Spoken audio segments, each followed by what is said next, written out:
I know he.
Folks, just bear with us. We're waiting for one more panel member.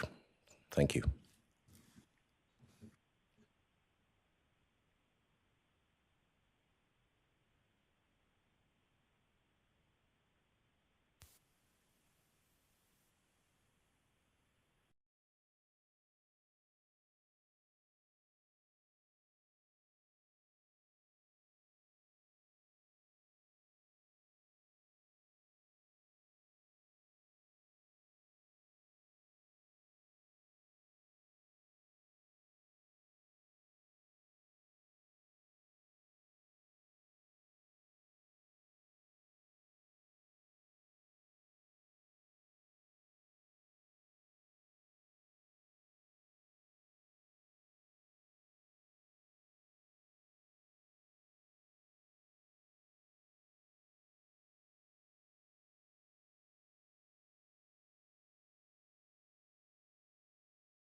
Everyone.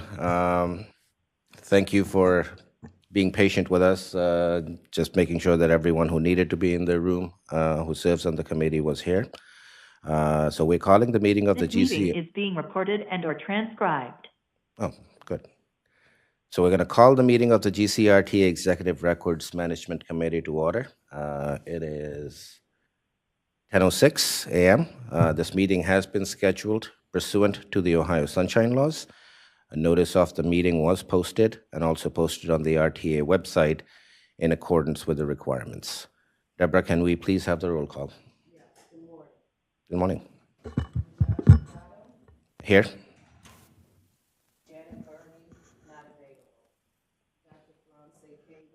Present. Present. Present. Present. Present. All right. Thank you. The minutes from our meeting of July 21, 2022 were previously sent to the committee. If there are no changes or modifications to those minutes, may I have a motion to approve the minutes? Motion to approve. Second. All those in favor? Aye. Aye. Any opposed? All right, the minutes are approved. Thank you. Needs to be noted that the primary functions of the Executive Records Management Committee are to review applications for one-time disposal of obsolete records and to review record retention schedules and schedules for the disposal of records. I know we tend to use acronyms and form numbers, et cetera, so it felt that it would be useful for all of us to quickly review when we make references to R1, R2, and R3, what they actually stand for. So I'll go take a few minutes and actually read the descriptions. And this is per review of the Ohio History Connection. So RC1 form is a one-time disposal of obsolete records. This form is used to request authorization to dispose of or transfer obsolete records, record series, or record series no longer being created. Unlike the continuing authority provided by an RC2 record schedule, RC1 one-time disposal application allows records to be disposed of one time and is only applicable to the specific records and dates that are listed on the application. RC2 is essentially the records retention schedules that we will be reviewing and updating as time goes on. The RC2 form is used to set up the records retention schedule. The schedule is used to request continuing authority to dispose of records after the end of the approved record retention period. Each record series must be listed separately, given a unique schedule number, and assigned a retention period. It is suggested to use the suggested retention periods or one based upon the administrative, fiscal, or legal value of the records to our entity. Once an RC2 form has been properly approved, it is in effect and should be followed. RC3 is the Certificate of Records Disposal. The RC3 form serves as an official notification of the proposed intent to dispose of or transfer records. 15 business days before disposal is to take place, the originating office should send an RC3 form to the Ohio History Connections Local Government Records Program, if required, and a copy to the Records Commission. So with that out of the way, I will turn it over to Shari Lewis to walk us through with the records that are being presented, the RC2 forms that will be presented today with modifications and added items. Shari. Thank you. Good morning, everyone. We'll start with 1402 DGM-HR. So Nadine, if you could, in George's absence, come on up to the podium. As she takes to the podium, this is a newly created schedule listing general correspondence, employee files, which are on all schedules, project manager contract files, which are on majority of the schedules, and the second step grievance responses and notes. Are there any questions or concerns about the record title and descriptions, retention periods, or media types on this schedule? Question.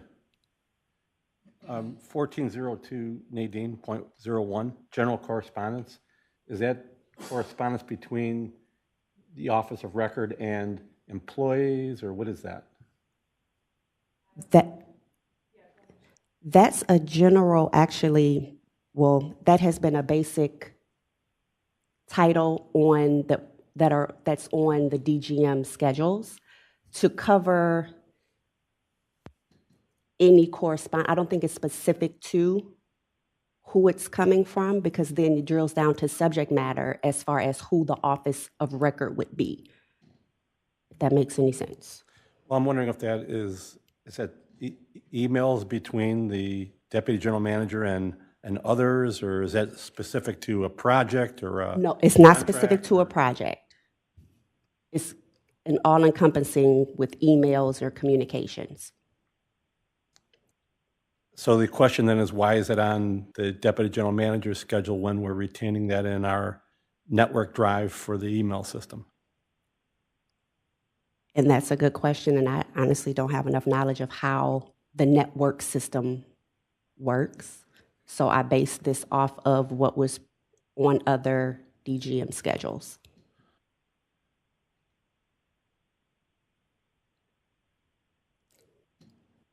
I think the reference to paper and electronic also gives us a key, Tony. So there could be additional correspondence. I mean, I know finance obviously a little bit more intimately and stuff, so there could be communications between different parties, et cetera, in paper or electronic form. So you're trying to address both of them in one catch-all category. Well, I guess from a user, an end user like myself, if I was to try to determine where to find a record, and I see general correspondence, it's a little anonymous for me. I don't know what that is. So I'll just Yeah, I mean, I can certainly see the concern, especially when project manager and project contract files is listed as a separate record under 1402.03, and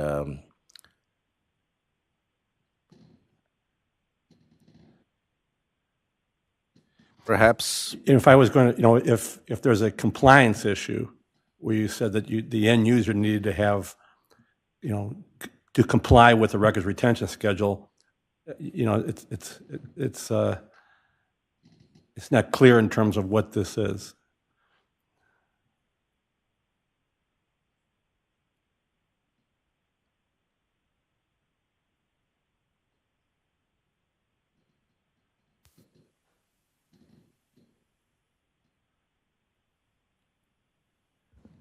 Tony, if I could further add, this schedule is limited to the DGM of Human Resources. It's not the entire Human Resources Department. So there's probably not a voluminous amount of correspondence that would come to or be sent by the DGM of Human Resources that would fall into that category. Into what category? The general correspondence category.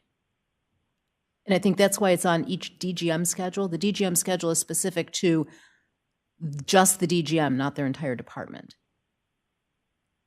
So there's probably not a large volume of correspondence that's going to fall into that category. Well, I don't want to be labored. It's just that it's So what- not specific enough for someone to as an end user, I use the schedule to say, I wonder where to look for that. And I wouldn't know what that is. So I think it may be best, because I just pulled up the GM schedule, in which it does list general correspondence, but there are specifics. American Public Transit Association, Ohio Public Transit Association, cities in Cuyahoga County, et cetera, et cetera. So my thought would be to find out if there are more specific things that could be listed under that. So you're saying that there's, somewhat of a register that's maintained that supplements this general title? We could potentially list some of those specifics as far as what those correspondences could be.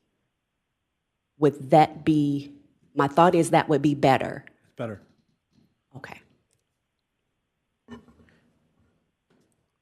Or could we inform the DGMs to be assured that paper correspondence also end up in a email?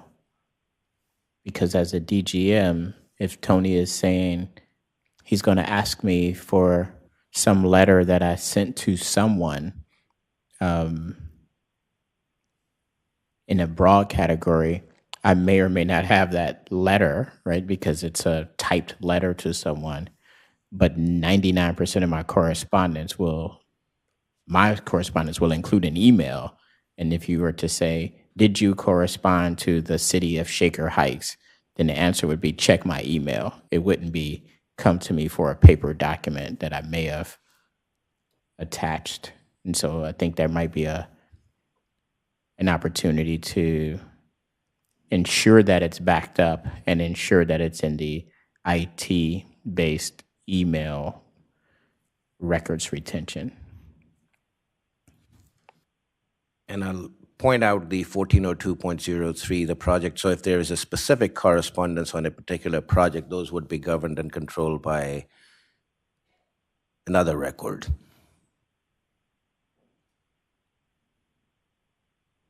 So I think the general intent here is as a catch-all category.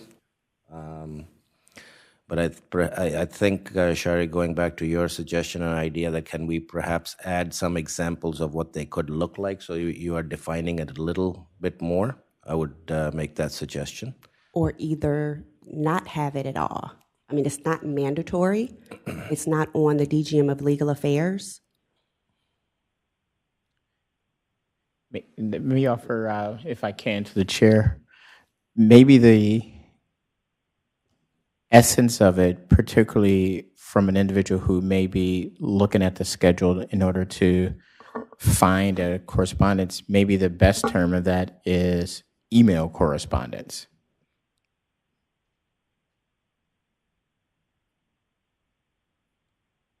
Versus general.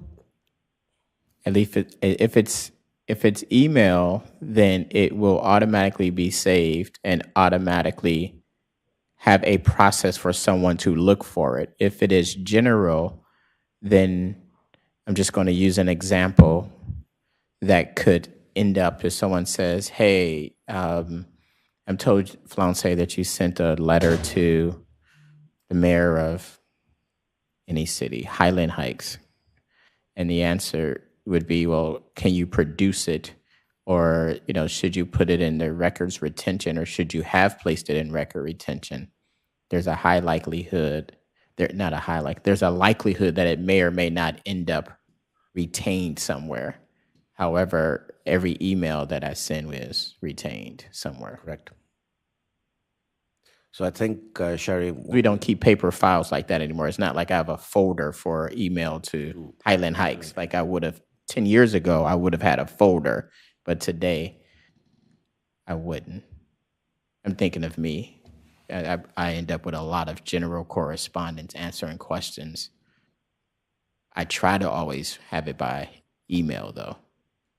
and even the actual typed up memos and letters to different entities, et cetera, the way and the manner in which they are transmitted, you actually sign the document, the communication, and then scan it and send it, so it is already in the email. Shari, if I may, let's look at that general correspondence category, not just for this particular schedule, but maybe review the others to make sure that we remain consistent in how we're defining it. Absolutely. And that would remain an open item for this particular schedule. Absolutely. Cherie, one other suggestion, if I may. I would tailor the topic of general correspondence on each schedule to the actual practices in the department. As Dr. Caver just mentioned, it might not be necessary on his schedule, but it may be necessary on a different DGM schedule, perhaps another DGM schedule. Mm-hmm. So before finalizing the schedule, I think I would go back directly to the DGM of Human Resources and find out what is the record-keeping process for that office. If there is no paper general correspondence and everything is conducted by email in that office as well, then that can clarify what this needs to read as. And the second layer that I would add is perhaps outside of a formal meeting, but as an internal team, we do need to have a discussion about emails versus paper copy and how emails are stored, because there's a little bit of discrepancy between how our organization receives requests for emails and how they are considered to be under the records program. Understood. Thank you. Second question, Yes, sir. 1402.04. Is it assumed that once a grievance is closed or resolved, that the information is then put into the employee's personnel file? That would be my assumption. Shari, can you confirm? I believe so. The grievances do go into the employee file, correct? Yes. And because the different steps are handled at different layers. But their responses to the grievance is originally from them, so they need to keep a copy of that with them as well. Well, the question I have is active plus 1 year and then subject to destruction, unless it's going to be placed in an employee's personnel file. Or do we really want these files destroyed after 1 year? Well, it should stay open until after the grievance complete process is over. It does. So it shouldn't even go into the employee file until after it's completely done. We're in agreement. I'm just saying, when it's done, the assumption is it goes into the employee's personnel file so that it's not just destroyed. And that's a fantastic question, in which case I think when you look at the retention period, should it just state active and not the 1 year? Because once you transfer it into the employees, then it's subject to requirements of the employee file for as long as we keep it.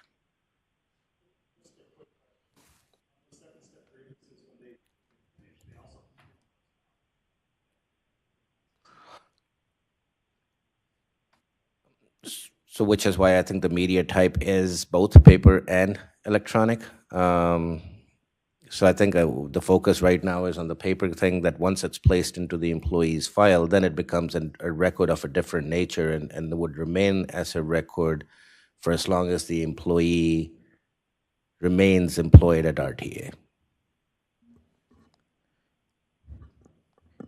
If I could provide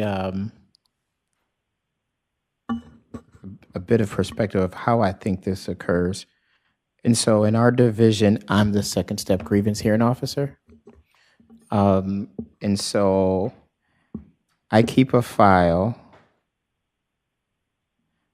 However, my official correspondence is, as Sean said, the letter. All of the supporting information,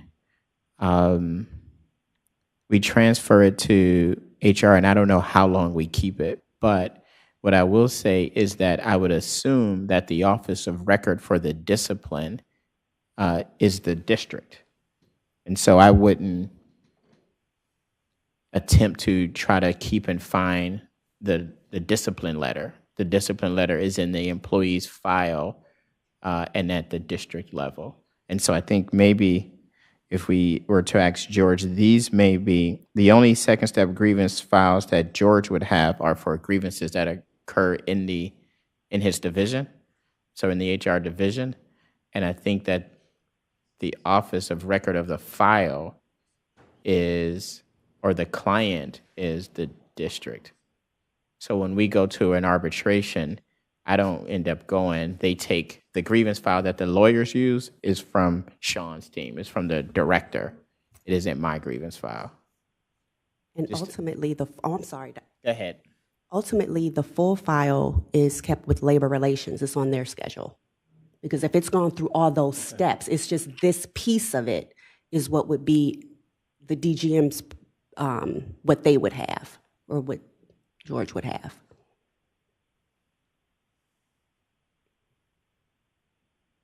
Any additional questions?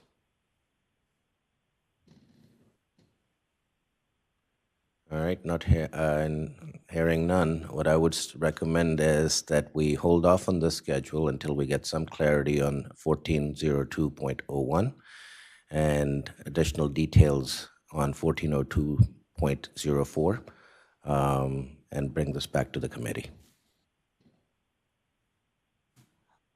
Okay. Nadine, thank you.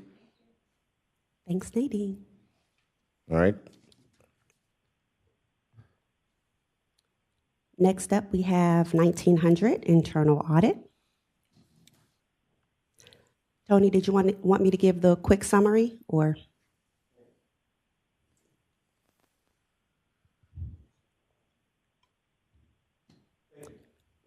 Okay. So from a meeting in 2017, there were a few items to be updated. 1906 quarterly audit.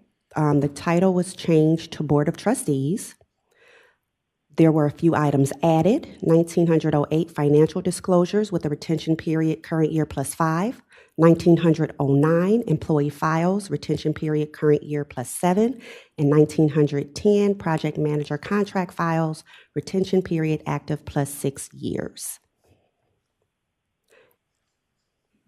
I did have a few questions. There were 2 items that don't have definitions for active, 1900.02 and 1900.07.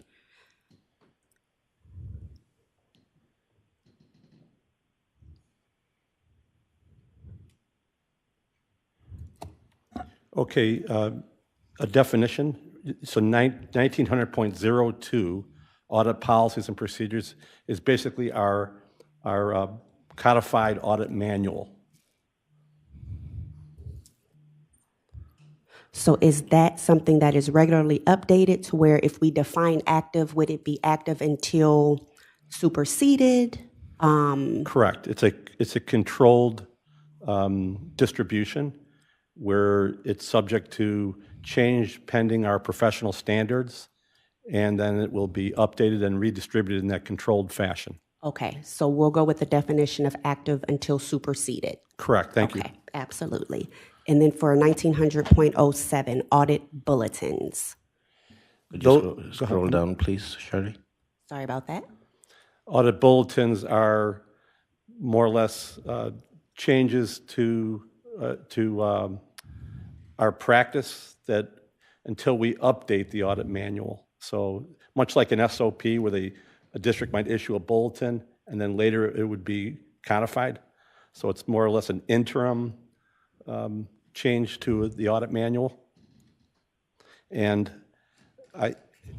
so active, I'm trying to word it so that it's active until it's codified within the manual. Tony, these bulletins, are they internal bulletins? Internal. Or These are internal. Got it. Staff Okay. bulletins. So not the bulletins that may arrive from the Institute of Internal Audit? No, these are practice bulletins, for staff to implement. Okay, thank you.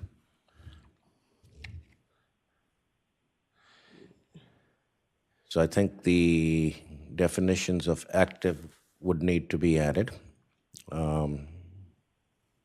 Can you, Shari, please go back to the 2017 summary that you had as the first page on this?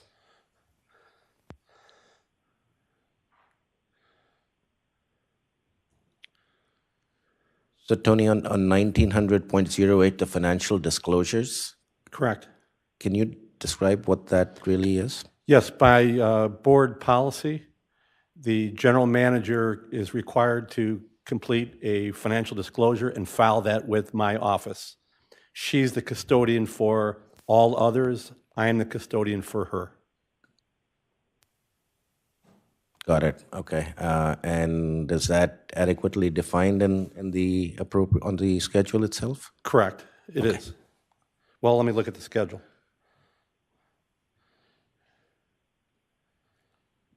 So as of now, it just states financial disclosures. Should we be more specific? I would think so. Which number is that, Shari? 1900.08. Yep. Oh, I'm not showing 8 on my schedule, so correct. Okay, so I think we should be more specific that the record relates to the GM's disclosure, not all disclosures. That's correct, Raj. Okay, thank you. And one quick question on 1900.10, which is a project management contract files. Would I be safe in assuming that this means your audit work papers on current audits, et cetera? These are specific to if we're managing a contractor, much like, project management, in any other district or business unit. Okay, Yes, that's one that's been added to majority of the schedules to be a kind of a free-for-all, catch-all.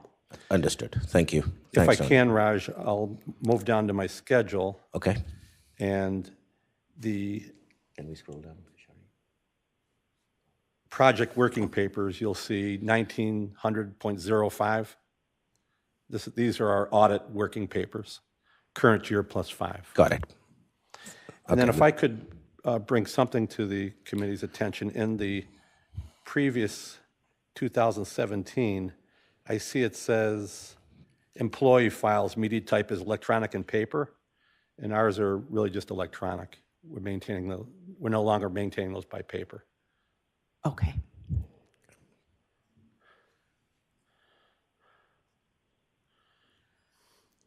Are you aware, and if you're not, that's fine, is there anything off-site No, by paper? Because that's, the standard has been for employee files, it's electronic and paper, because there are still paper files that exist. not from internal audit. Okay, All our records are internal, and I try to be as electronic as I can be. and that is much appreciated, considering we're in a paper crisis. Thank you.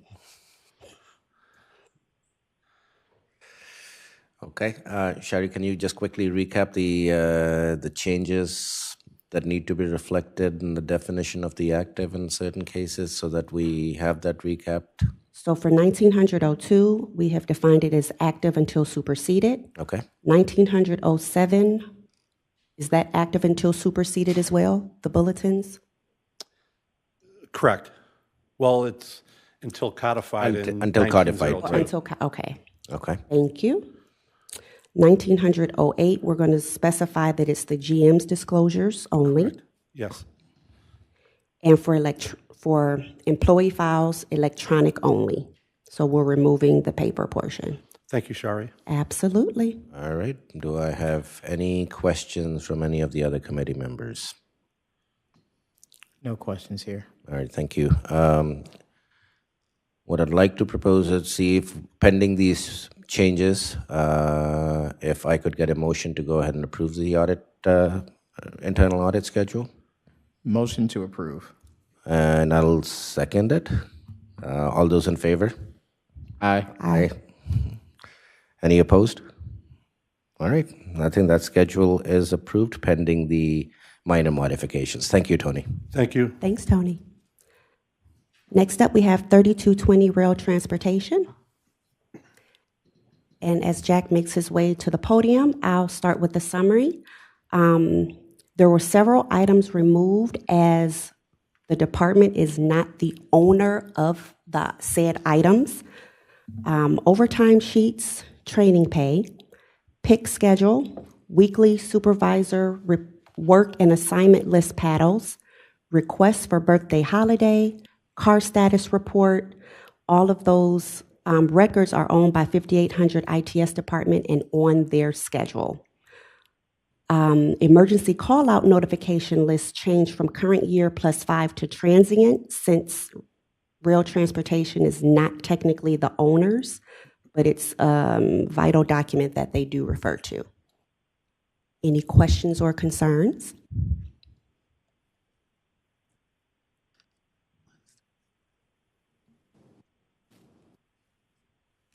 Any questions from the committee? All right. No questions here. One moment.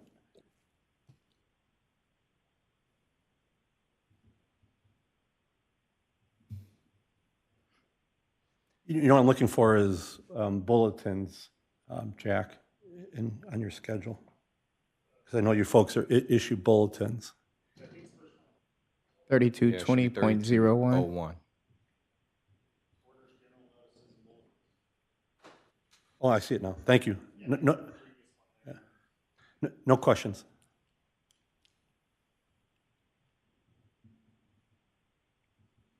All right. Hearing no questions, do I have a motion to approve the schedule? Motion to approve. Second. All those in favor? Aye. Any Aye. opposed? All right.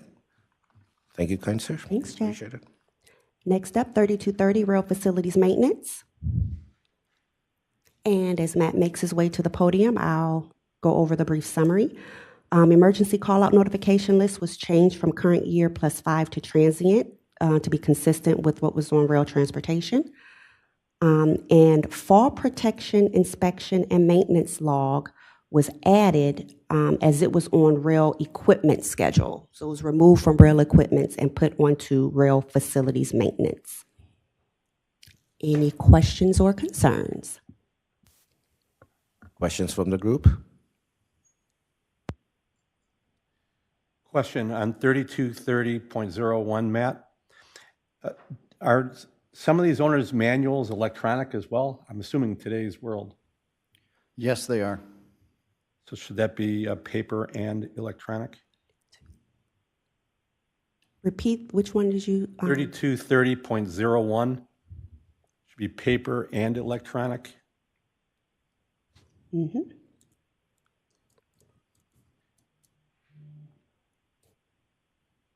That will be updated. All right.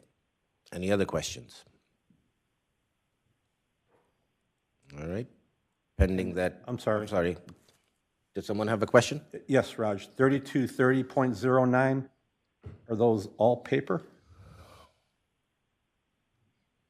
Some are paper and some are electronic. They're being scanned in and saved to OneDrive as well as the shared drive for rail.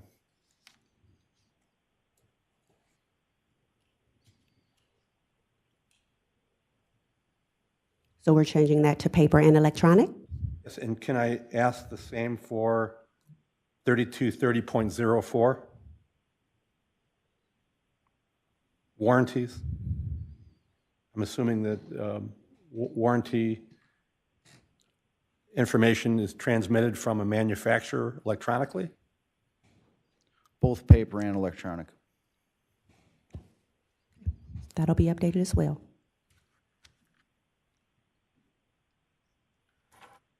Any further questions? All right. Not hearing any questions.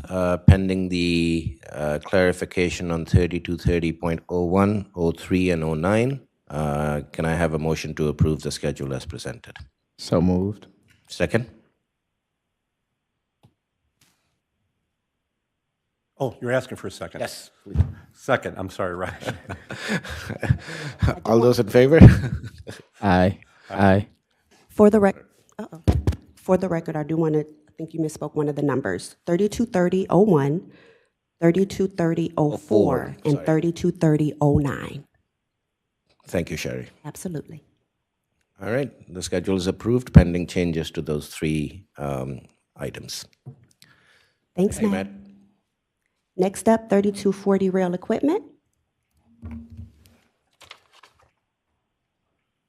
And as Casey makes his way, there were items removed from the prior schedule, and that includes rail repair and work orders, vehicle maintenance history, inspection reports, rail car wash worksheet, SITME, and battery check SITME, as SITME is managed by ITS. Also removed was supervisor shift report and rail daily miles, weekly hazardous waste checklist and inspection follow-up, and as stated from before, the fall protection inspection and maintenance log was moved to rail facilities. Any questions? Casey, on 3240.04, paper and electronic? Yes.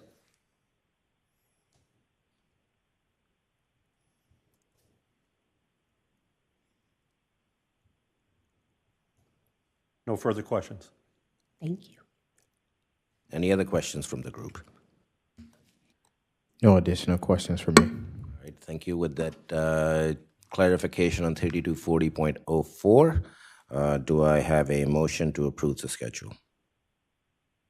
Motion to approve. Second? Is there a second? Second. All right, all those in favor? Aye. All right, any opposed? All right, not hearing any opposition, the schedule is approved. Thank you. Thanks, Casey. Transit, Next please. up. Good, okay. 3400 Transit Police. Hello there, Officer Cons. How are you? Good. So as Jason makes his way to the podium, it's being proposed to have 3408, which is professional conduct complaints, match the retention of 3400.20, which is employee files. So to go from active plus 10 years to active plus 7 years, so that the employee complaint files are in conjunction with how long employee files are kept.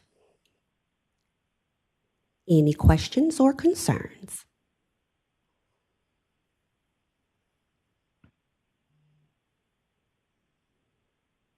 Any comments? Okay. If I can, Sherry, did you get the one about adding that 3400.32 for the weapons qualification? I did not. I'm sorry, I thought I put that in the original. I may have overlooked, and if I did, I apologize. What was the number? Go ahead. So we're actually asking to have 3400.32 added to the list. It's for our weapons qualification. Every year when our officers go in and requal in the range, there is a record kept of the proficiency, and then it's the next year when we go to requalify, there's a new record brought in. So we just asked that would be classified as transient on a retention. So it's an addition. Respectfully, I wouldn't label it as transient so long if you're, Or active plus if you're one. getting, if it's updated yearly, Yes, active just until, or specified for the 1 year period. sure, yeah. So just for clarification, the record series title is weapons qualification, Correct. and the retention period is, Active plus one until replaced. so active until superseded? Correct. And is this electronic and paper? We'll go ahead and we'll list it as both because they may scan the paper copy in. And just for the record, that will reflect as 3400.32.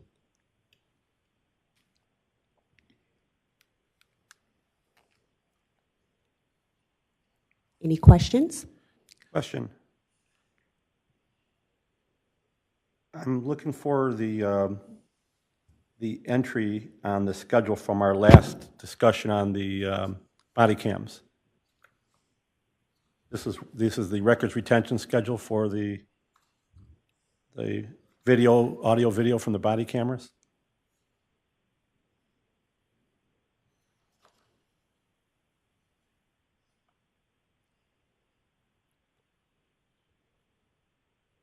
What were you looking for, Tony? In our last meeting, I didn't realize this was a couple pages long, so I'm just searching for it.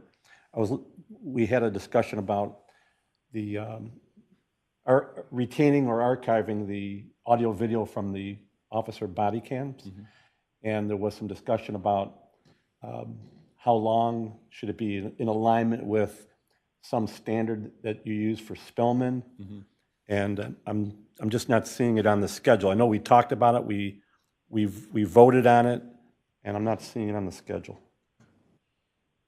Is that 3404, or was it specifically, I'm looking through as well. Shay, if you could scroll up to 3400.04, please. I believe 3400.04 refers to Surveillance recordings. Yeah, I believe that's the That's got to be the closed circuit camera system, I would Yes. think. yeah, that's what that one covers. I believe we lumped everything under the 3425 through 28 series. Because it becomes a case file. Under the case files, it includes the Spillman report, body-worn camera, videos, photos. So it's based on the kind of event that transpires.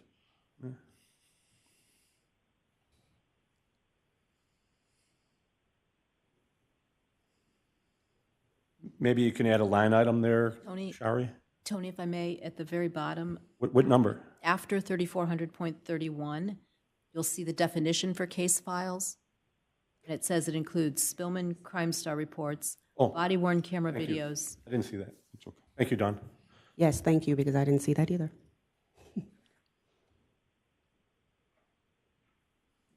So we're all clear with the two suggested updates, the 3408 retention period changing to active plus 7 years, and then we're adding the 3432 weapons qualification. All right. Do we have any other questions or comments? So pending the change and the addition of 3400.32, can I have a motion to approve the schedule as presented? Motion to approve. And do I have a second? Second. All those in favor? Aye. Aye. Right. Any opposed? Okay, not hearing any oppositions. Thank you, kind sir. Your schedule is approved with those modifications.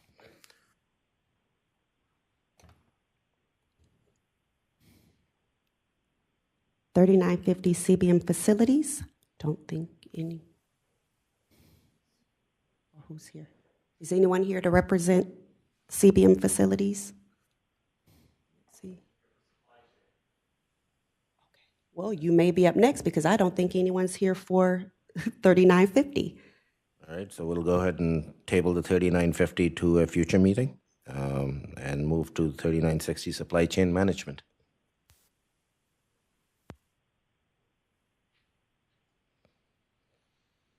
And my apologies, but what's your name?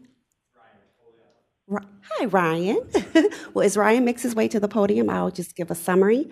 So supply chain management was recently updated, but there are some minor additions. Monthly tow logs, as well as fluid analysis, was removed from 3930, fleet engineering and QA. So those two items have been added to supply chain management. Any questions? Any questions from the group?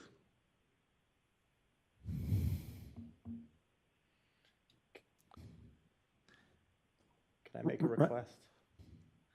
Are we able to change the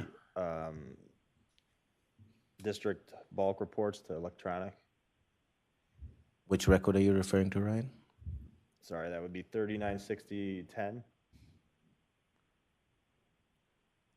So that is paper and electronic? Mainly, it's just electronic now. Yep, we can certainly have that change made. Brian, can I ask you to look at .06, technical specs and drawings? Could that be paper and electronic? Yeah. I'm sorry, which one was that, Tony? Did you just... 0.06, Shari? 3960.06? You said paper and electronic? Mm-hmm. Okay, and I'd like to go back to 3960.10. The proposal is electronic only versus paper? Yeah. Are there any paper documents that still need to be destroyed that have not reached their full retention period? No, I have them, but I can get rid of them because they're more than a year old. So let's hold tight because until they're destroyed, Okay. we don't want to eliminate paper Gotcha. on here and then you still have it and then there's a conflict with being able to destroy it. I gotcha. So we'll hold tight on that change until everything from past that can be. It's gone. Yes. Okay. Okay. Any other questions or comments from the group?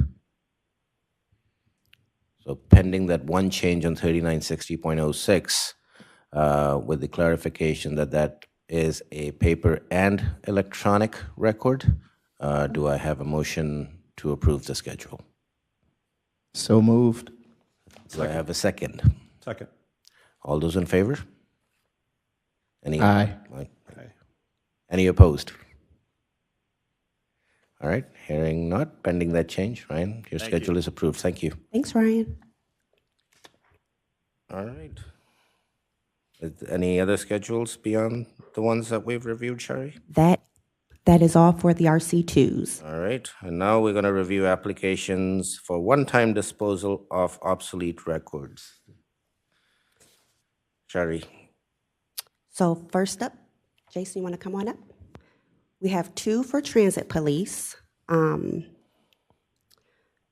first one lists radio logs, part-time police schedules, brevities, crime reports, special incidents. These items are not listed on the present day schedule. They're from a prior schedule from 2013. So because of that, we are listing it on the RC1. Are there any questions or concerns? so this was what prompted the definitions that I had read earlier, differentiating the RC1s from the RC3s. So these don't appear on the current schedule, and so this would be considered a one-time disposal. Do I have any questions or comments? I'm just looking at the transit police, the active schedule to see if something in that 1999 is like the latest date, if that possibly fell in some period.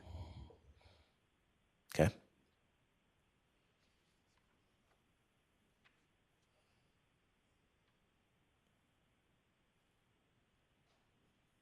Well, if you all don't mind, while Tony cross-references, Transit Police does have another one, a second RC1, that lists crime number book listings, funds book, special incident book, and arrest book. Records going back to, wow, 1977.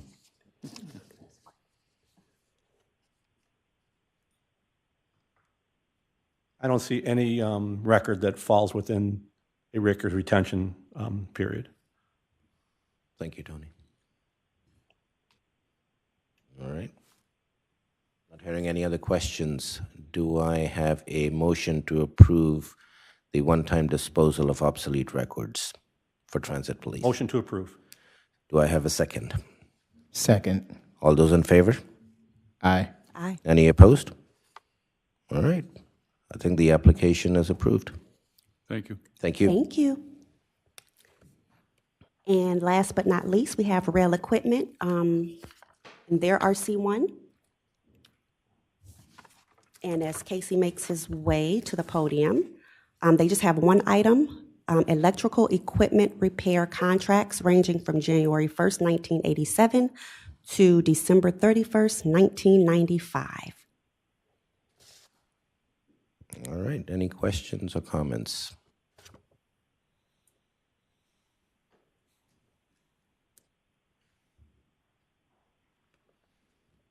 All right. Not hearing anyone.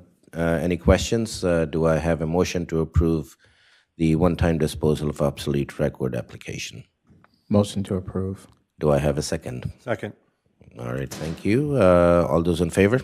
Aye. Aye. Any opposed? All right. Hearing none, the application is approved. Thanks, Casey. Thank you. All right. We'll continue with the agenda. Do we have any old business? No. Any new business to discuss? No. All right. Well, in that case, I think this concludes this session. Our next meeting will be held on a date to be determined. Notice will be given to the public prior to that meeting and other meetings that may be scheduled as necessary. Do I have a motion to adjourn? Motion to adjourn. Thank you. Do I have a second? Second. And all those in favor? Aye. Aye. All right. Thank you. We're adjourned.